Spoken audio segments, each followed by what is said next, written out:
I'm James Crabtree, Head of Fashion at AIS. Been here just over 20 years, working across all different parts of the fashion division. Well, it really depends on which end of the market that you're looking at. I think one of the biggest trends is still quite luxury, so we're seeing a lot of brands that are paring back on their branding, working to more muted colour palettes. And then at the other end of the scale, you've got a big push towards the 90s trend, which is completely the opposite.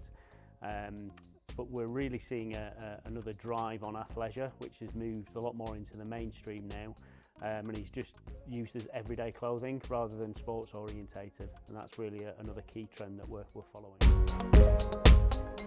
Yeah, I think it's nice to see that the circular economy has finally hit the fashion business. There's a lot of brands, sort of vertical brands, that are really looking at how they're bringing fashion through in terms of the production capabilities, but also how they are then managing the stock and managing clothing at the other end after use. So yeah, we're seeing a lot of brands and vertical retailers opting into that. I think it is more of a challenge if you're a third-party retailer to participate in that at the moment, but it's going to be really interesting to see where that innovation goes, because I think eventually it will come through for the third-party retailers just as strong. My advice would be research, research, research. I think you really need to understand what's happening in the market. I think you really need to understand what's happening with your customers, really know what they're looking for, because that will guide you in what you're looking for at a trade show. Yeah, I mean, trade shows I think are essential. I am slightly biased in saying that, but I think they are absolutely essential to any independent retailer. Really to make the right decisions, find products that are not on the high street, not part of every multiple retailer, give your customers something different that they won't find, so that they will spend time in store and they will make those purchases in store.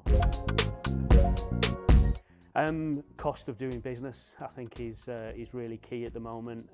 Obviously, it's been tough for a lot of retailers ever since COVID, but really now the cost of doing business with the increases in taxes and rates is really putting a lot of pressure on retailers, and those retailers have already made lots of cost and efficiency savings. So really, for me, it's a challenge for them to improve that. One word for me really is margin. I think if you are looking to work with brands, those brands really need to offer that margin and work with you to turn what is an attractive intake margin into an attractive and workable exit margin. There's brands out there that will certainly help with that, and if you're not working with brands that are really supporting you in that area, then you may need to consider which brands it is that you're working with.